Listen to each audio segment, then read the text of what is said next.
All right, everybody. So welcome. This is the lesson on 15.2 and 15.3. So the main ideas that we're going to be covering in this Edpuzzle video is how the medium of the wave affects its speed, so how that plays a role in how fast something moves.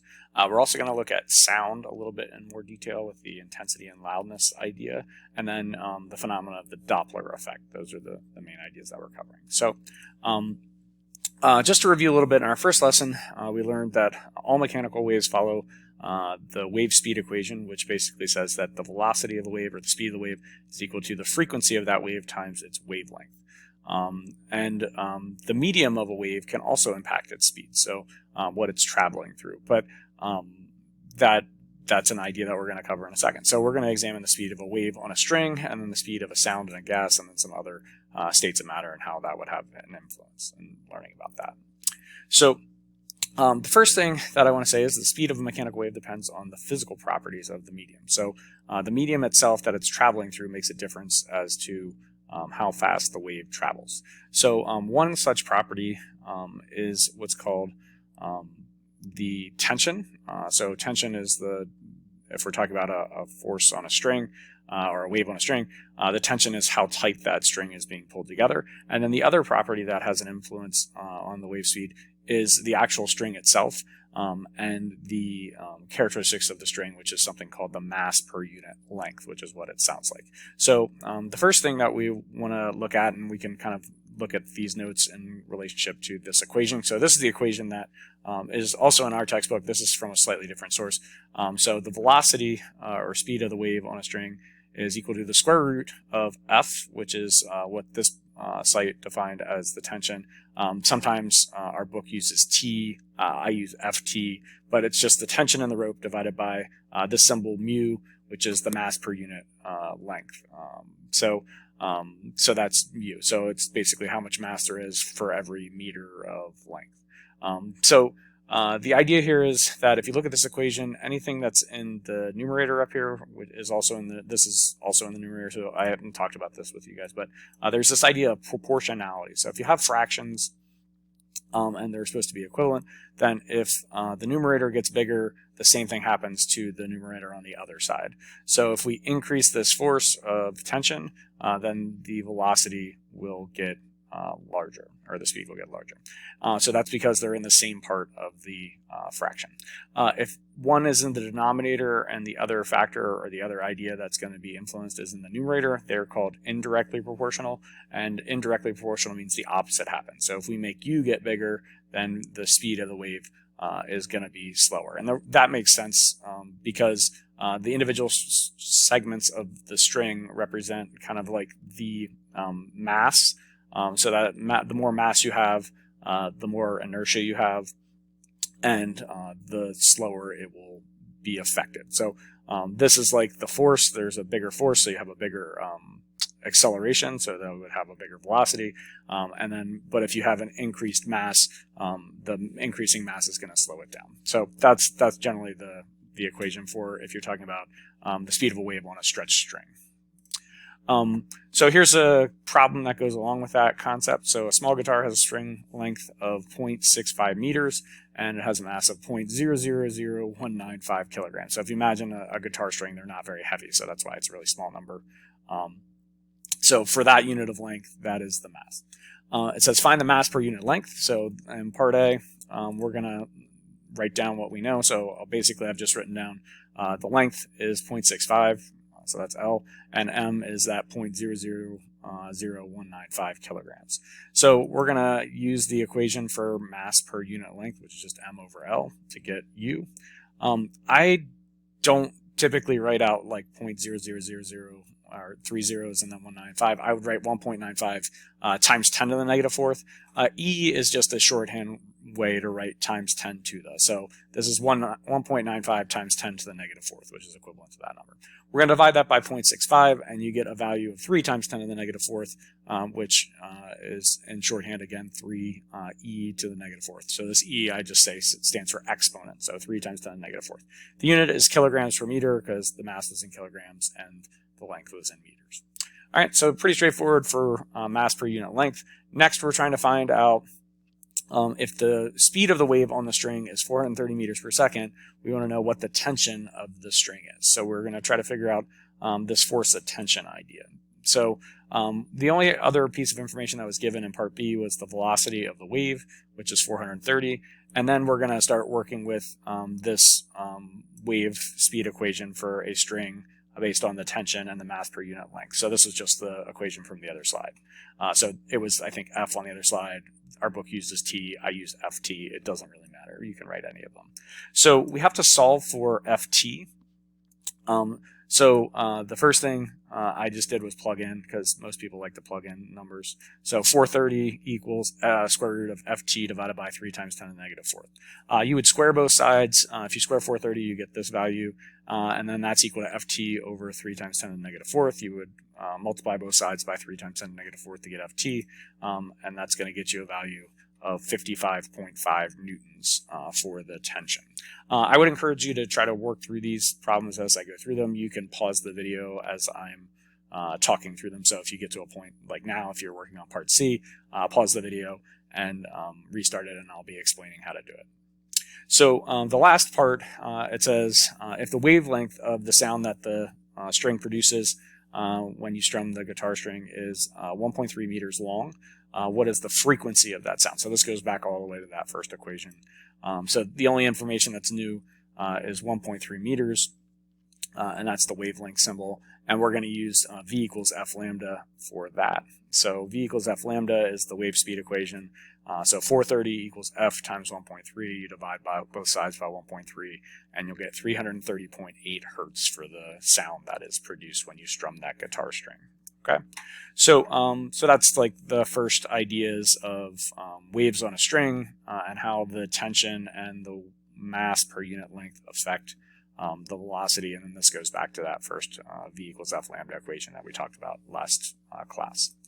All right, so moving on to a different wave and how it's affected. So the speed of sound in a gas is not constant. So sound travels at different speeds depending on different factors.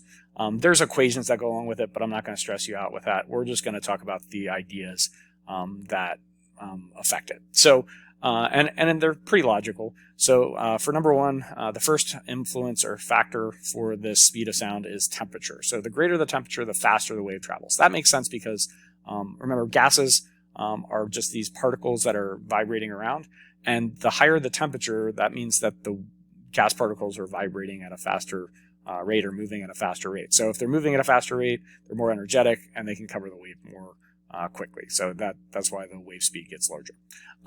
The actual gas that it's traveling through also has an influence. So if you have a gas particle that is made out of a heavier element, so if you're talking about like hydrogen is the lightest element, if you had helium, helium is slightly more massive, or if you had other gases like nitrogen or oxygen, which is what our atmosphere is mostly composed of, the more massive the particles, the slower the sound wave is going to travel. And again, that goes along with the concept of the inertia idea. So more mass equals more inertia equals more resistance to motion, which is going to cause the wave to travel slower. So those are the only two factors that we're going to examine, and we're not going to worry about the formula to try to solve problems with that because it's not, I would say, super relevant to something that's in your everyday life because the speed of sound travels at the speed it travels at around you. But those are factors that affect it. Okay.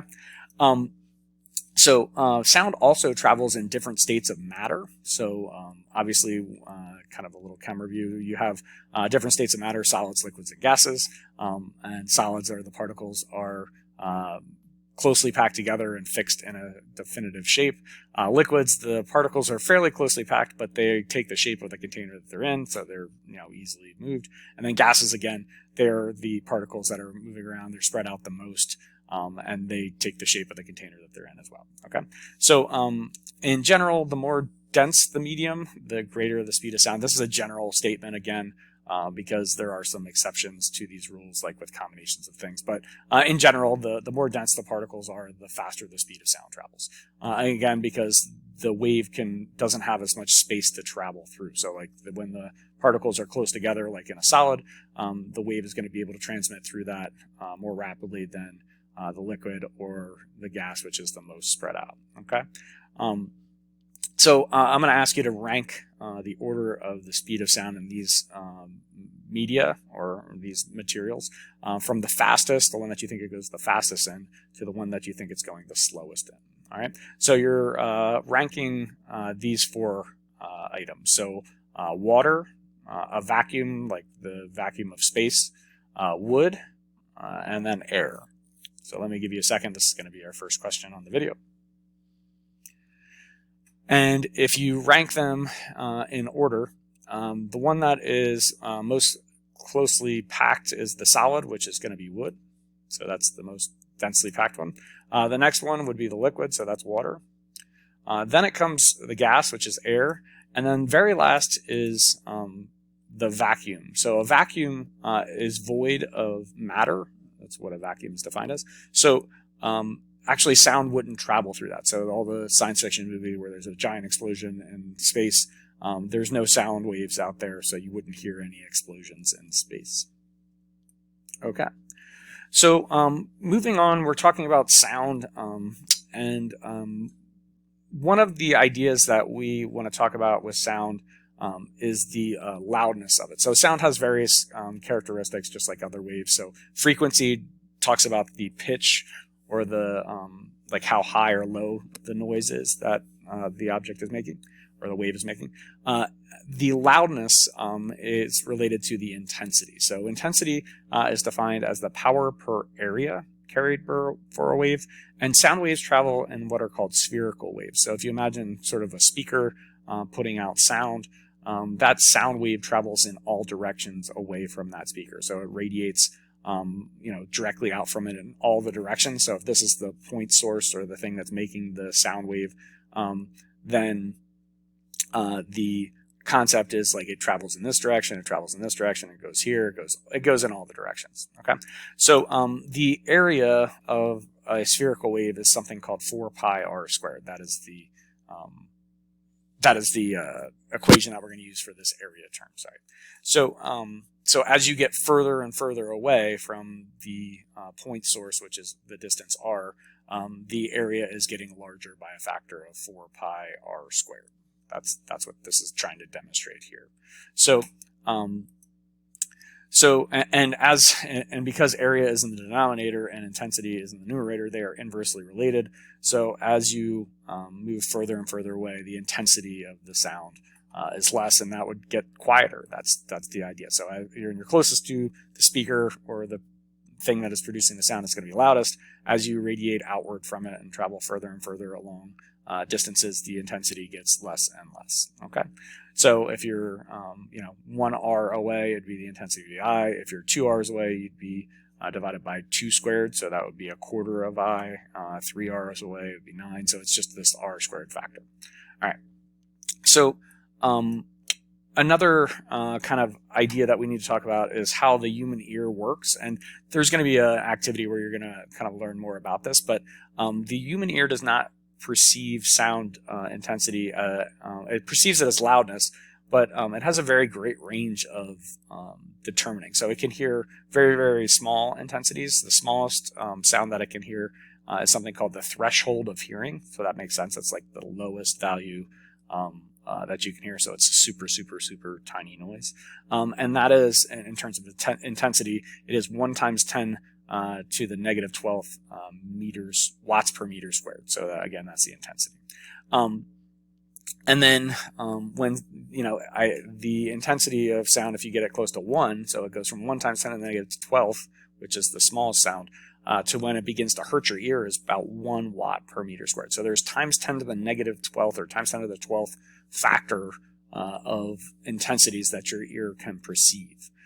So because of this great difference in values, we use what's called a logarithmic scale. So you probably haven't worked with logarithms for a long time. I don't use them typically, but this is one of the cases where, your math teacher that taught you about logarithms a long time ago, this is a formula that actually uses that math. So I'm going to just kind of give you the equations that you would need. So because we convert this intensity value, which is sound intensity, we're going to use a different scale, which you're probably more familiar with, which is called the decibel scale. We're going to use that because of those very large discrepancy in values between I naught and sort of the maximum loudness that your ear will take. So so we're going to call this sound intensity level. So sound intensities are measured in I. Sound intensity levels are measured in decibels. So this symbol, which looks like a cursive B, that's actually the capital Greek letter beta, is called the decibel scale, and that's the sound intensity level. That's what the decibel scale measures, and the unit for that is decibels.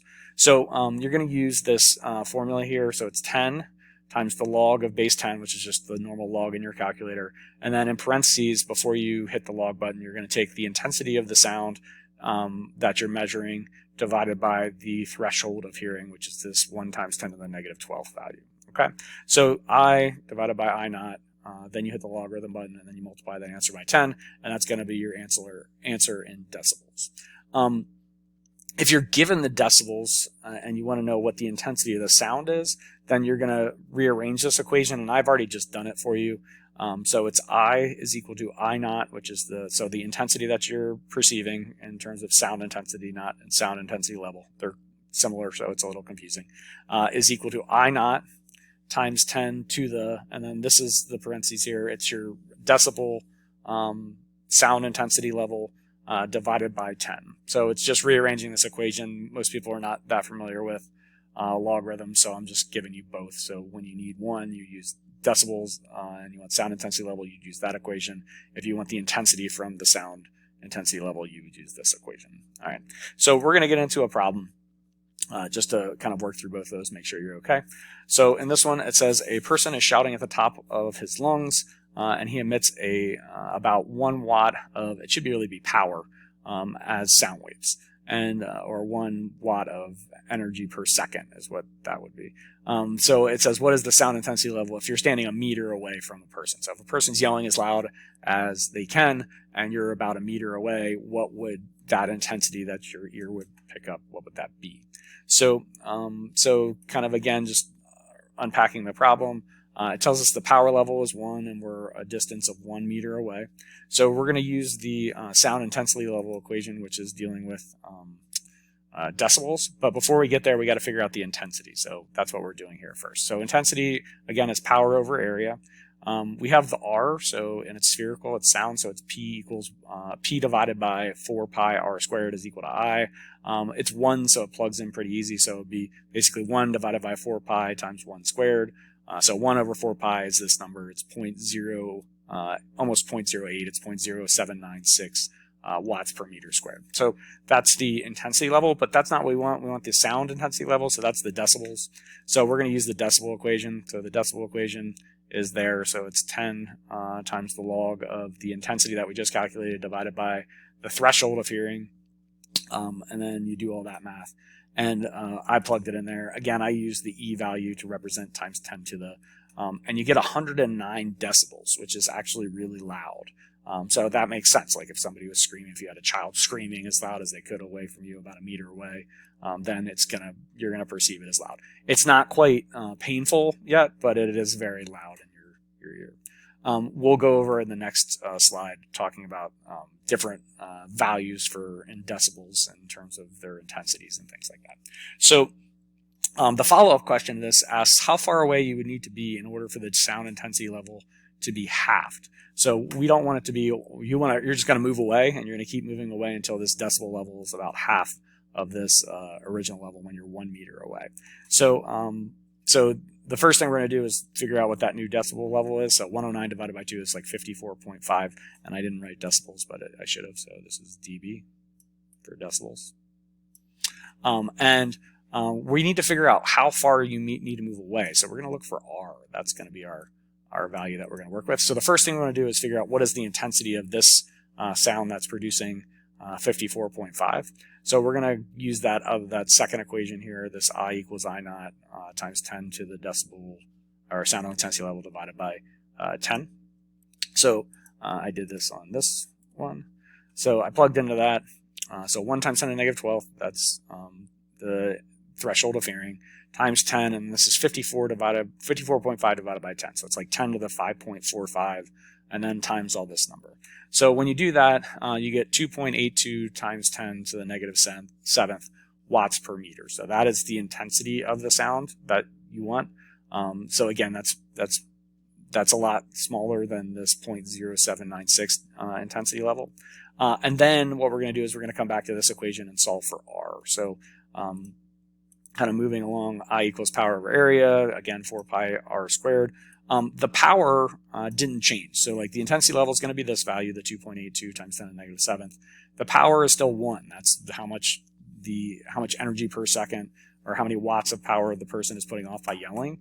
And we're looking for R. So you're going to have to plug in the values and solve for R. You're going to cross multiply or multiply both sides by 4 pi R squared and then divide by the number that comes out. When you do that, let me get rid of this. You get R squared is equal to 282,190, and then it's a square root to get the answer. So you have to move 531 meters away to half this intensity level. And again, that's because it is not linear. It's a non-linear scale. So you have to move that far away. So that's like over a quarter mile away. You would have to move for the sound intensity level to be cut in half. All right. So just some other interesting kind of values for a sound intensity level. So 0 is the threshold of hearing. So that is the lowest intensity sound that your ear will perceive. And then these values here, if you want to read through them, you can pause the video now. And you can kind of get a feel for like how many decibels something is. So we were about 110 for the screaming. So this would damage your ear if you had 30 minutes of exposure per day. So if you were standing a meter away for 30 minutes from this person screaming, and they screamed for 30 minutes. If you did that continually over several days, it would damage your ear. When we estimated and cut it in half, it was kind of like it went to normal conversation level. So 60 decibels, 55, 60 decibels, that's kind of your normal conversation that you'd be having with somebody.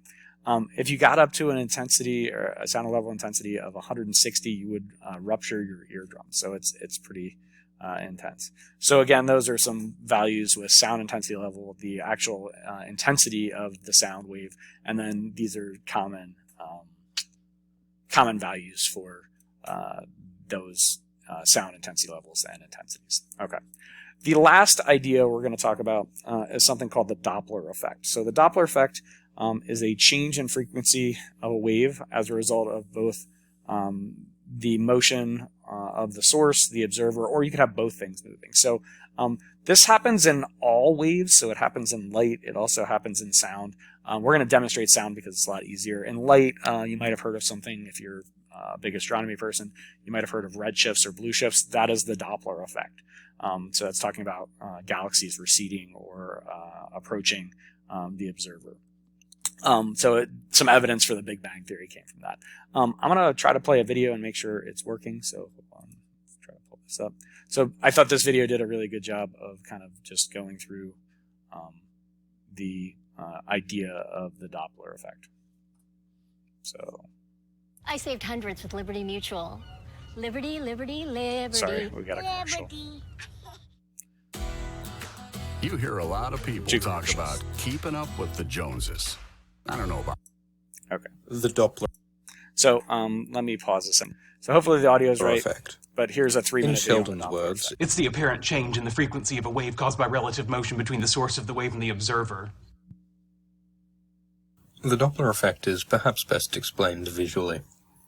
So here's a thing that is emitting waves. It could be a fire truck emitting sound, it could be a star emitting light, it could be a duck creating ripples on a pond. Those are all waves, and they all look something like this. We see the Doppler effect happening when the thing that is emitting waves moves. In the direction it's moving, the wavefronts bunch up, and behind it they spread out. If our object is moving towards a stationary observer, these bunched up waves are observed at a high frequency, and if the object is moving away from a stationary observer, the waves are observed at a lower frequency.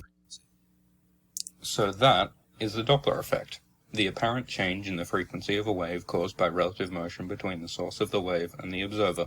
It makes sense, but it gets interesting when you consider some of its applications. So let's say you are standing in the middle of a road. That's you, and a car drives past you very fast. As it does so, it honks its horn, because you're standing in the middle of the road. The horn to you might sound something like this. So it starts at a high pitch and moves to a lower pitch, even though from the driver's perspective, the horn is playing the same pitch the entire time. So what's going on? As the vehicle's coming towards you, the sound waves that it's emitting bunch up, and so are delivered to you at a higher frequency, which you interpret as a higher pitch, because the frequency of sound waves is pitch. And then when the vehicle passes you and is moving away from you, the sound waves spread out, and so you hear them at a lower frequency, a lower pitch.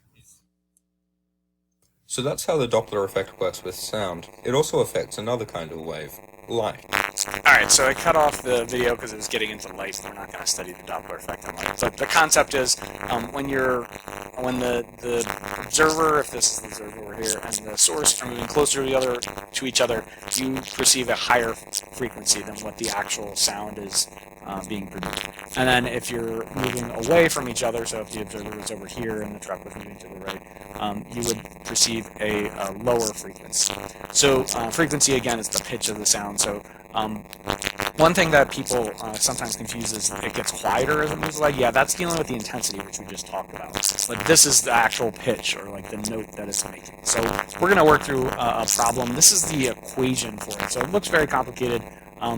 Let me go through the ideas in the equation. It's not so bad. So you have F, which is the frequency of sound that the source is producing. So that's like the noise that the fire truck or the ambulance or whatever is producing the source of the frequency is making. F prime is the observed frequency. So the observer hears a pitch that is either higher or lower, or frequency is higher or lower. And then in parentheses here, we have several variables, but they're all V's. So we have V, VO, and VS. So V is the wave speed. So that is the normal speed of the wave without any motion. So that's like the speed of sound in whatever material it's in. VO is the velocity of the observer. So if the observer is moving, you would use VO for that. And VS is the velocity of the source. So that is the thing that's putting out the sound and its relative speed. So then we have these pluses or minuses in different arrangements. So this describes what's going on, but essentially, if you are trying to make the frequency higher again, so the frequency gets higher when things get closer. So to get a frequency higher, you either have to make the observer and the move closer, because that would jam up the waves if you imagine like they're moving towards each other. So if the source was stationary, the person started running towards the source, then that would be a positive up top. Or you would make the source get closer to the observer. So again, that's going to make the bottom get smaller. So if you're dividing, if you have a bigger number up top, that's going to increase the frequency because that's a direct relationship. And then if you wanted the frequency to go up, you would make the bottom of the fraction get smaller. The reverse is true. So use the top when you want to move closer and increase the frequency. Use the bottoms when you want the frequency to reduce. So if you were the observer and you were moving away from the source, then the frequency would get lower because this number is getting smaller. And then if you want the frequency to get lower, you would have the source move away and you would use this bottom and make the bottom number get bigger. So that's still probably a little confusing, so let's work through a problem and we'll try to cut off the video around 30 minutes, so we're almost done. So this example says a train has is emitting a 150 hertz noise, so it's blowing its horn and it's going at 150 hertz. And the train is moving at 35 meters per second on a day when the speed of sound in air is 340 meters per second. We're going to try to figure out what frequencies a stationary person observes when the train approaches and when it passes by. And then for part B, the follow-up, it says what frequency is observed by the train's engineer who is traveling along the train. So again, I just recopied this equation instead of me rewriting out, so you have it there. And I'm just listing out the ideas that we know. So the frequency is 150 hertz, the speed of sound is 340, and we know the source is moving at 35 meters per second, and the observer is stationary. So if something's stationary, it's not moving, it's got a velocity of 0. So we can plug in all these values into the equation. So, so the first one, as it approaches, frequency prime is the new frequency.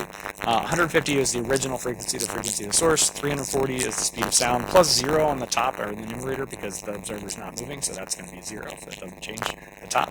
And then we're going to use the top sign on the denominator here because we want the frequency to increase. So they're getting closer together. So it'd be 340 minus 35. So when you put that in your calculator, you get the fraction, the decimal there, or 1 point, whatever it is, and then you multiply it by 150, you get 167.2 hertz. That is the new frequency observed by the observer as the train is moving closer to the observer as they approach.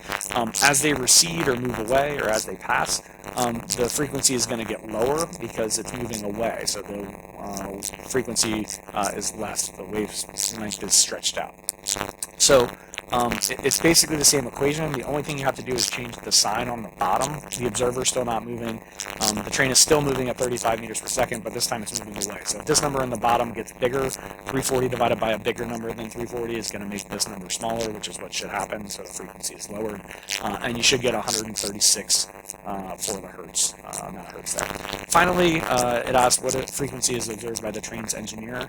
The engineer is traveling with the train, so they're moving at the exact same speed, so they're going to hear the 150 constant, so it doesn't change. So the observer and the source of the sound are traveling at the same speed, so you hear the normal 150 hertz the entire time. Okay, so I'm going to stop there. Hopefully this video is good for you guys. Have a great day.